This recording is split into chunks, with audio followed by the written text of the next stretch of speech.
Good morning. Once again, I am here with you. I am back with a bang. I am so glad to meet you all again. I was waiting for this opportunity desperately to meet you all. So, today I am going to start with Standard 8 NCERT book Honeydew lesson number 1. But before that, I would like to ask you some questions. So, I would like to ask you that have you ever had different kinds of presents? Have you received any gifts? Surely you must have. Like the gifts, maybe you must have received a ticket to water park, a movie, a dinner party, a birthday party, going to restaurant, visiting restaurants or any other picnics, dresses, nice dress, bicycle with gear and what not. But you know, all these are materialistic gifts. These gifts only give us physical comfort. They make us happy for the time being, or sometimes even they may not make us happy. So, why I am telling you all this? Some gifts are there which make us mentally very soothing, which makes us happy, which makes us truly emotional. So here is talking about some gift like this which makes us mentally happy. This gift is not physical, but it's a mental gift. So the lesson name is The Best Christmas Present in the World. The best Christmas present in the world.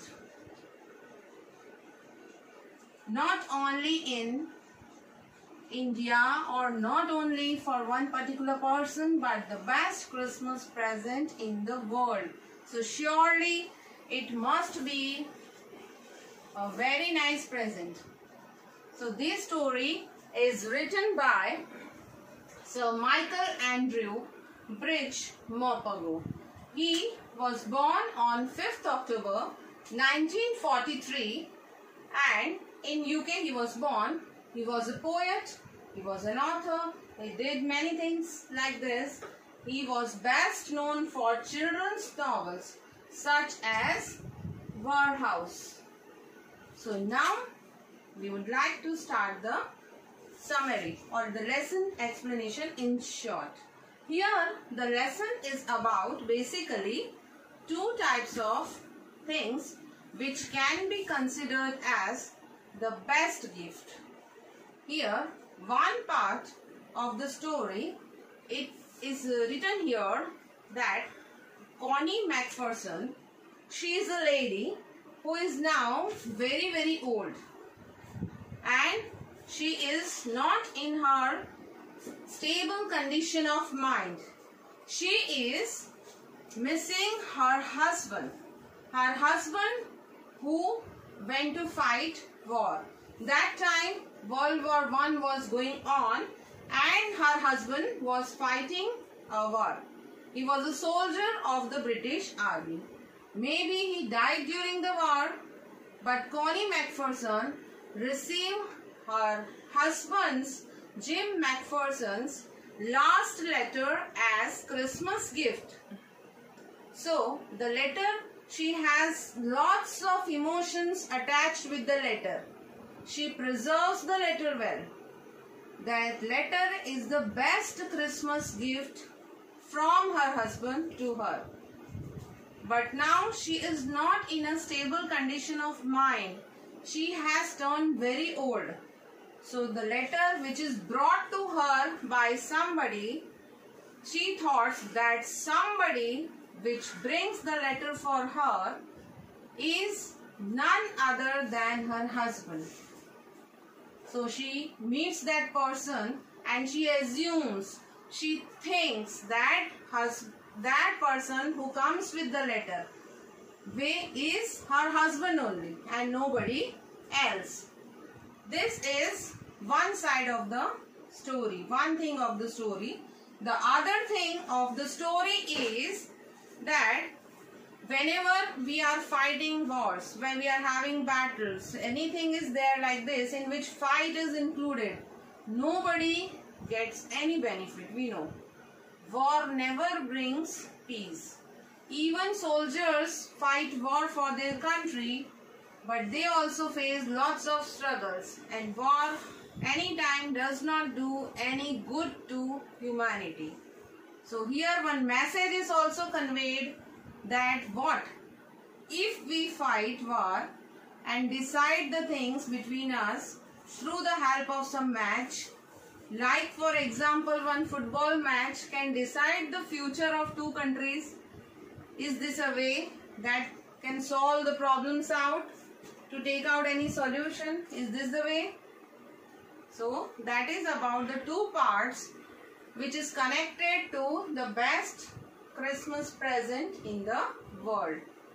So now I would like to start the explanation in detail.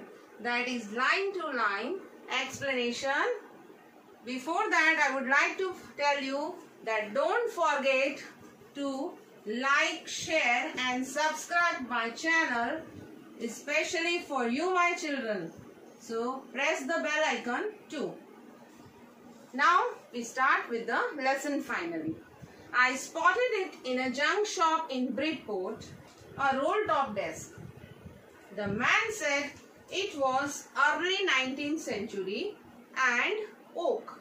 I had wanted one, but they were far too expensive. This one was in a bad condition, the roll top in several pieces, one leg clumsily mended, scotch marks all down one side. So here the author, the writer in the starting, he found that there was a roll top desk was there. He always wanted to purchase one nice good enough roll top desk, but they were quite expensive, and now this roll top desk he was getting at a very low price. But the reason for getting it in a low price was that it was in a very bad condition. The roll top was like in pieces. It was broken from many sides, from all sides. One leg was clumsily mended. One leg was clumsily mended means it was repaired in a very strange manner. It was not worthy repairing. Now the writer thought, okay, I am getting this for a very little amount of money, so let me buy this roll top desk. I thought I could restore it. So writer thought that he will be able to restore it, means he will be able to repair it. Here restore means to repair, and he will manage it somehow and he will do the needful and the desk will be ready for him to use. So he was in full mood to buy that because it was coming for a very low price. It was in a junk shop. It would be a risk, a challenge. Here this risk is to manage to make that roll top desk again fit for writing. But I had to have it. He was in a full mood to have it. I paid the man and brought it back to my workroom at the back of the garage. So the writer gave money and he brought that desk to his home at the back of his garage, in his workroom where he will repair it. He started work on it on Christmas Eve. I began working on it on Christmas evening. Okay. I removed the roll top completely from the upper side. It needed to be taken out completely so that he can start his work, because that roll top upper side, it was not worth for mending. And he pulled out, he tried to pull out all the drawers. Means he just took out the drawers. He was trying to see properly that what is the condition of it. The veneer had lifted from almost everywhere. Veneer means the upper side, the decorative or the upper side decorative piece of furniture. Thin layer of furniture. Okay, 1/8. It's usually decorating. A thin layer of plastic or coating is there, design is there, that is known as veneer. Now, it looked like water had done a good damage to it. Okay, water and fire both had taken a good time on it. Both the water and fire have clearly taken their toll on this desk. Clearly taken their toll on this desk means they have taken good time to damage this desk. The desk was damaged by both water and fire. Here we can think and understand that fire also had damaged it, and to stop the fire, to exhaust the fire, water must have been used. So fire also damaged it and water also damaged it. Both had taken nicely their time to damage the desk. Now the last drawer was stuck fast. So it was not like literally coming out. I tried all I could to ease it out gently. He tried to manage with different types of techniques. Sometimes we can't open any drawer or any briefcase or anything like that. Then we manage by several methods. So he also tried the same. Then I struck it sharply with the side of my fist, and the drawer flew open to reveal a shallow space underneath, a secret drawer. Means when he tried everything, then at last what did he do?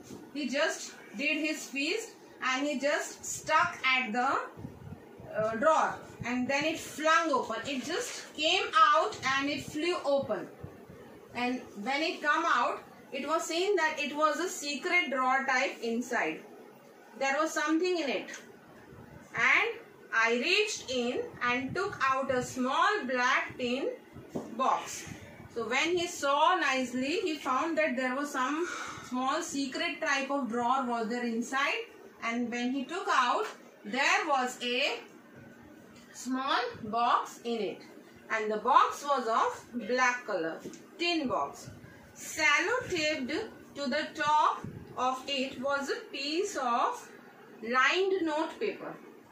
There was one notebook page and it was just sellotaped to it, and somebody had written something on it in shaky handwriting. Means when we grow old or sometimes if we have any problem related to hand, our handwriting will not come nice and our hand will move, shake while writing. So somebody had written in shaky handwriting, Jim's last letter received on 25th January 1915. To be buried with me when the time comes. So what was written on the letter? The letter, up on the letter, it was written there, to be buried with me when the time comes. Means the shaky handwriting person, that person, any lady or gents, we don't know about that, but he or she had written in the shaky handwriting that when I die, the letter should be buried with me. So please, whoever finds this, bury that letter with me when the time comes when I die. Okay.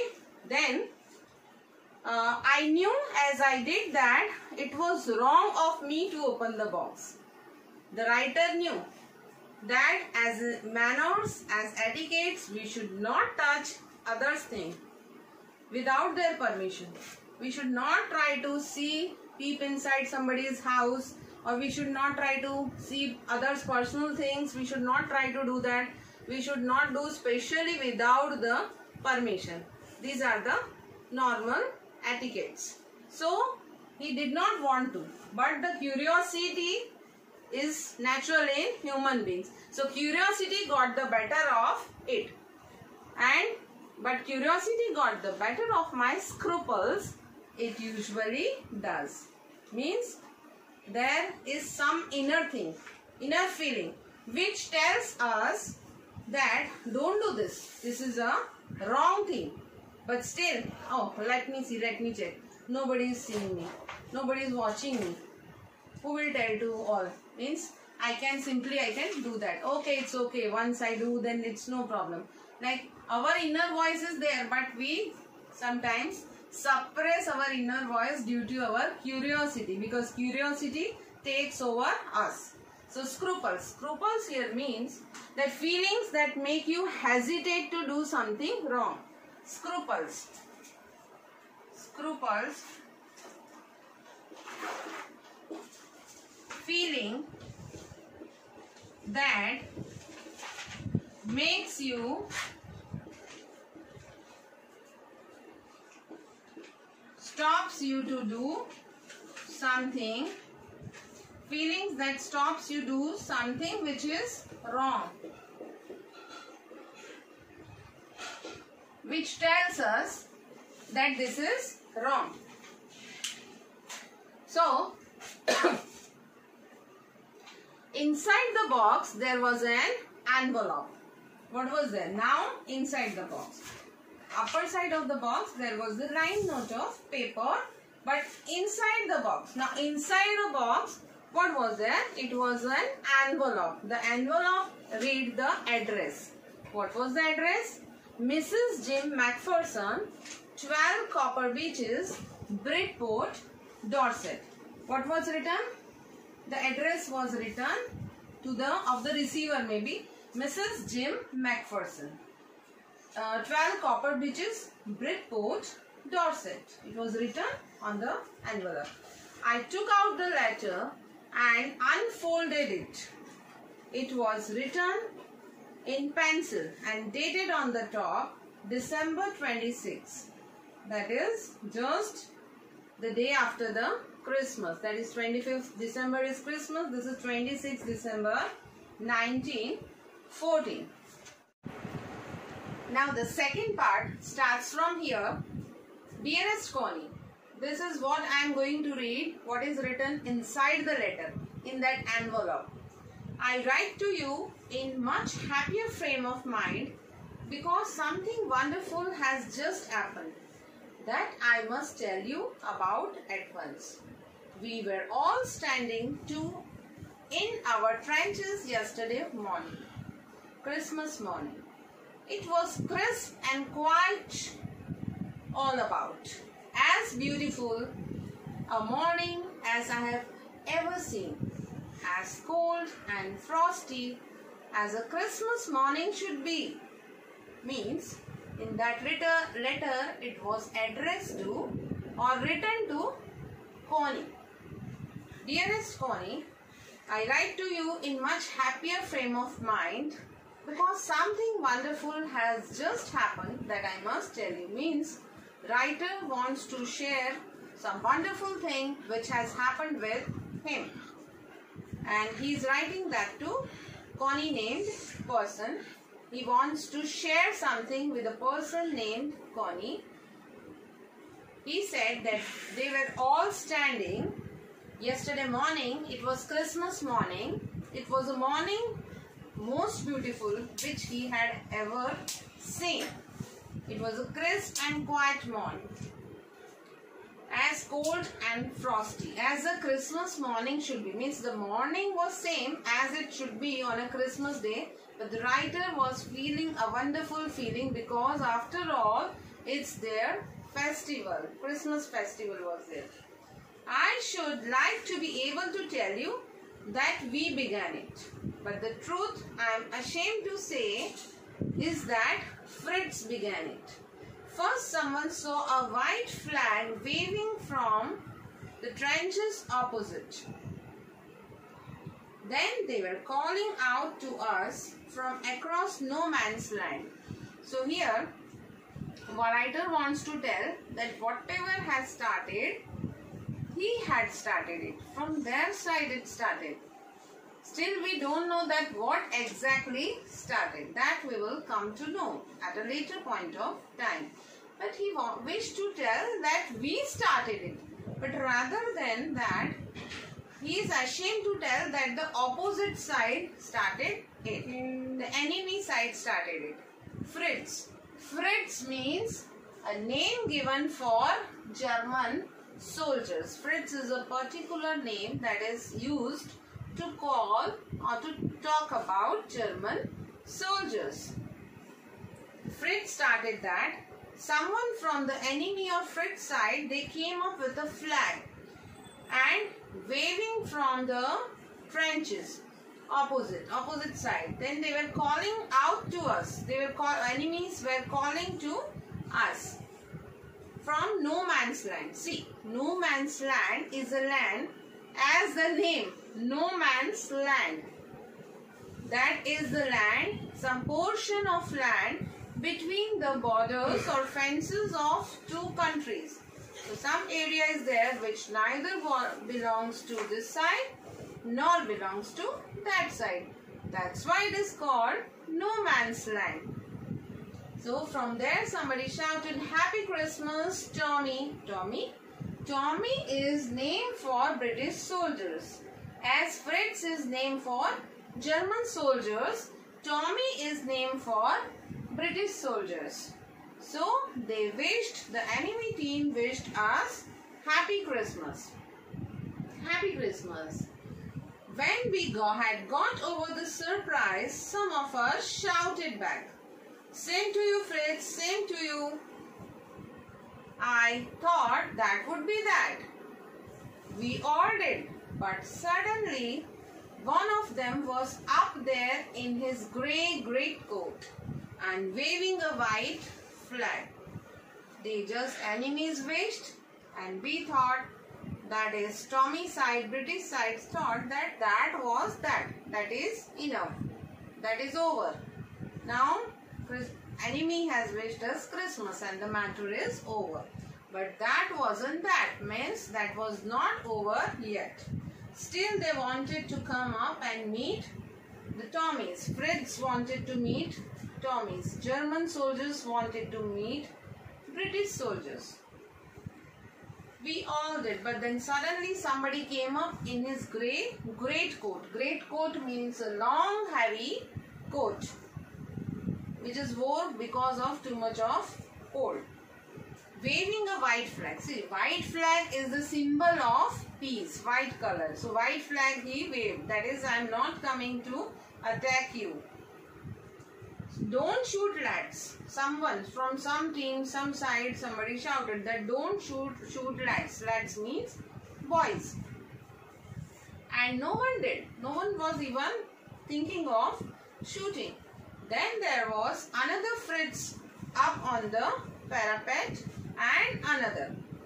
"Keep your heads down," I told the man. It's a trick, but it wasn't.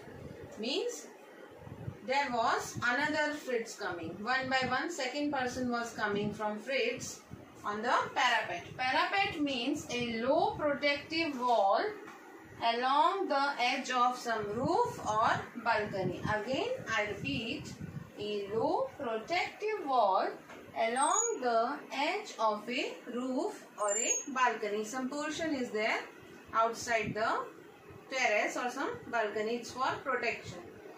And another.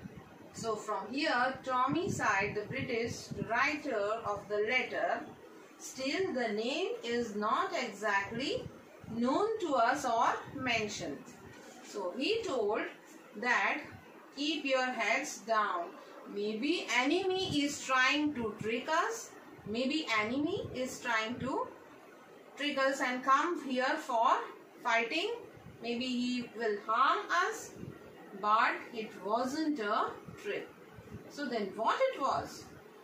One of the Germans was waving a bottle above his head. "It's Christmas Day, Tommy. We have schnapps.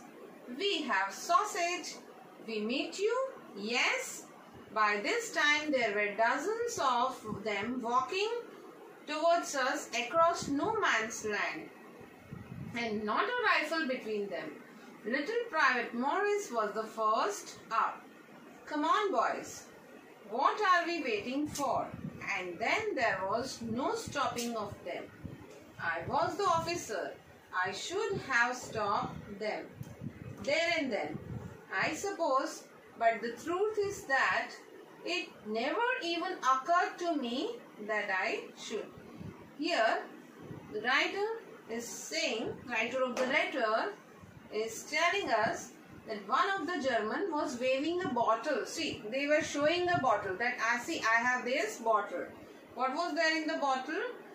They are telling that it's Christmas Day, so we should come and celebrate. Fritz are offering some meeting to Tommy. That is, German soldiers are initiating effort to come and meet and be friendly to enjoy the Christmas. We have Schnapps. Schnapps means a German drink made from grains. A German drink made from grains. And we have sausages. Sausages is a properly minced meat with some spices on it. We meet you, they were offering to meet. By this time there were dozens and dozens coming from the opposite sides, and they did not have any rifle between them. Little Private Maurice from our side was the first up. He got up first. He was very excited because he was very excited to meet the Germans, and he was excited to celebrate Christmas. Come on, boys, what are you waiting? We should not wait for. Come on, let's go and meet. He was very excited to meet, and then there was no stopping. From both the sides they were ready to come together and celebrate Christmas festival.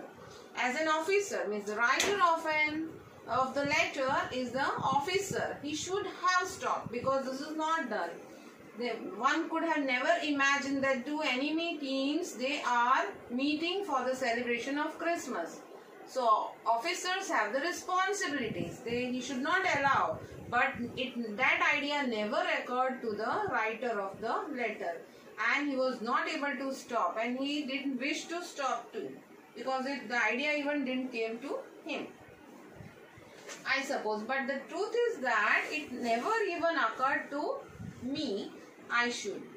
All along their line and ours, I could see men walking slowly towards one another. They all were slowly coming towards one another. One side they were grey coats, and one side there were khaki coats. Meeting in the middle portion in no man's land. And I was one of them. I was a part of this. In the middle of war, we were making peace. Means war is going on. First World War is going on. One side British are there, one side Germans are there. But still, they were trying to enjoy Christmas, celebrate Christmas festival, and they were making peace within war. So now it's time for me to bid you goodbye. This was the first part of the lesson, the best Christmas present in the world. Hope to see you soon, meet you soon. So once again, I tell you, don't forget to like, subscribe, share my channel. I can tell you with full confidence, if there is any query or doubts or suggestions or even complaints, please be there with me and keep regularly watching.